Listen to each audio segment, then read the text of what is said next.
भगवान ने अपनी राजधानी कैलाश पर्वत पर बना ली।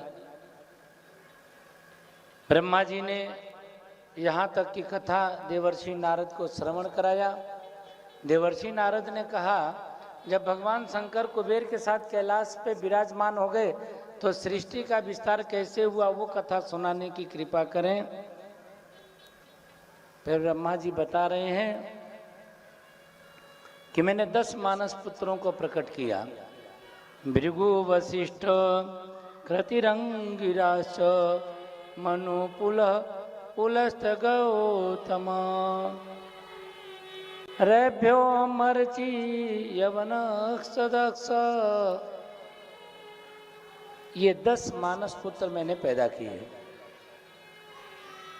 और 10 मानस पुत्रों में एक पुत्री भी पैदा हुई साथ में। उस पुत्री का नाम रखा संध्या। संध्या और 10 मानस पुत्रों को बना करके हमने इनसे सृष्टि की रचना करने के लिए कहा। सृष्टि का विस्तार नहीं हो रहा था तो मैंने मन से मनन किया। मन से मनन करने पर मन से एक सुंदर पुरुष प्रकट हुआ।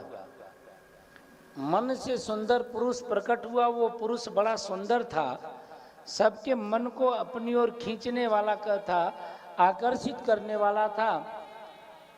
तो पुत्रों ने उसको देख करके बड़ी प्रसन्नता व्यक्त करी। मैंने उनसे कहा, आप लोग इसका नामकरण करो। तो उन्होंने अपनी ओर आकर्षित करने के कारण उसका नाम रख दिया मनमथ। दूसरा नाम उसका रख दिया मदन है। मनमथ नाम रख दिया, मदन नाम रख दिया। उसको देखते ही मन में लोगों की कामनाएं पैदा होने लगी तो उसका नाम रख दिया कामदेव। ये सारे उसके नाम हो गए। दक्ष प्रजापति से ब्रह्मा जी ने कहा, आप इसको एक सुंदर पत्नी प्रदान करो। दक्ष प्रजापति ने अपने शरीर का मैल निकाला और मैल निकाल करके एक गुड़िया बनाया और गुड़िया बना करके उसमें आवाहन कर दिया। आवाहन करने से वो गुड़िया जो जड़ थी, निर्जीव थी, वो चैतन्य हो गई। उस चैतन्य में दिव्य कुमारी का प्रकट हो गई। बड़ी सुंदर कुमारी प्रकट हो गई। उस सुंदर कुमारी को देख करके सब लोग बड़े प्रसन्न हुए। उस कुमारी का नाम रखा गया रति। रति का विवाह कामदेव के साथ में करा दिया गया। कामदेव रति के साथ में बड़ा प्रसन्न हुआ और पूछा, प्रभु मेरे काम बताओ। तो ब्रह्मा जी ने उसको कई सारे बाण प्रदान किए, धनुष प्रदान किया। धनुष बाण लेकर बोले, आप सबके मन में कामना पैदा करेंगे।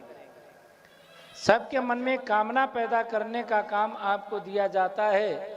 कामदेव धनुष बाण लेकर के चला वहां से और जाते जाते मन में सोचा, कामना पैदा करना है तो कामना पैदा करने कहाँ जाऊं। सोचते सोचते बाण धनुष लेकर घूम रहा था। उसी समय देवी संध्या कर रही थी, हवन कर रही थी। ब्रह्मा जी भी वहां पर मौजूद थे। कामदेव ने बाण चला दिया संध्या के ऊपर और ब्रह्मा जी के ऊपर। ब्रह्मा जी के ऊपर चला दिया, संध्या के ऊपर चला दिया।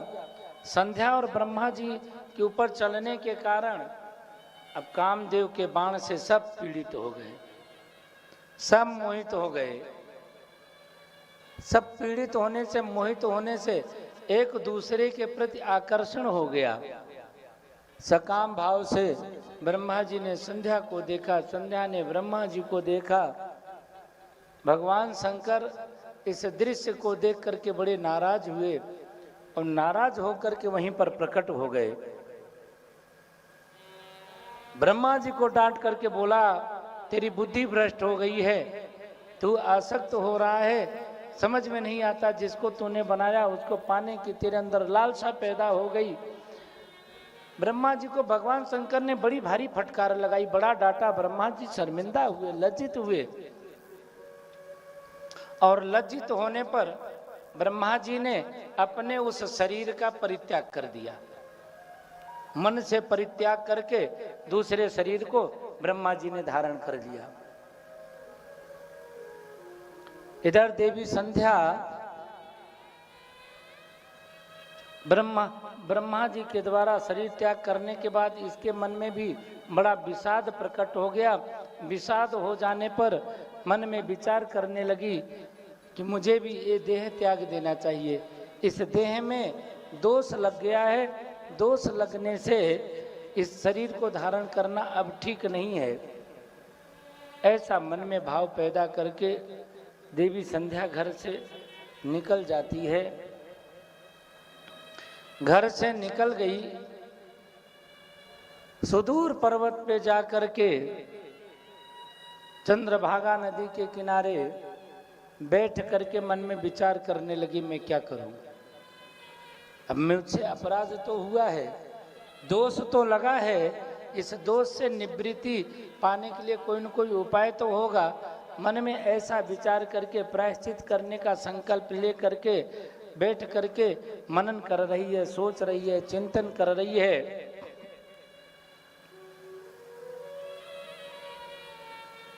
तभी ब्रह्मा जी के पास में वशिष्ठ जी आए। वशिष्ठ जी को अपने पास आया हुआ देख करके ब्रह्मा जी बड़े प्रसन्न हुए। ब्रह्मा जी ने वशिष्ठ जी से कहा, पुत्र वशिष्ठ, मेरी पुत्री संध्या अपने आप को दोषी मान करके वो सही पर्वत पे जाकर के बैठी हुई है। इस समय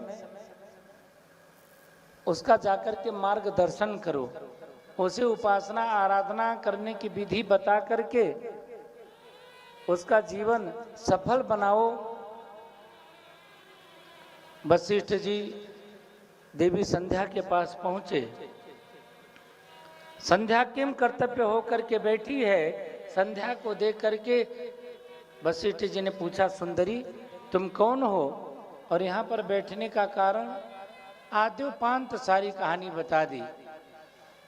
अभी कामदेव ने बाण चला दिया, उसके बाण के कारण मेरी ये दुर्गति हो गई। वशिष्ठ जी सब समझ गए और उन्होंने कहा, देवी संध्या आप भगवान शिव की आराधना करो। भगवान शिव का दोष लगा है तो ये आज शिव की आराधना करने से इस दोष से मुक्ति मिलेगी। तो आप शिव की आराधना करो, शिव की साधना करो, आप दोष से मुक्त हो जाओगी। महाराज मैं किस तरह से शिव की आराधना करूं, मुझे कोई विधि नहीं पता है, उपासना की साधना करने की कोई मार्ग नहीं जानती। तब वशिष्ठ जी ने देवी संध्या को मंत्र प्रदान किया। कई बार कई लोग जब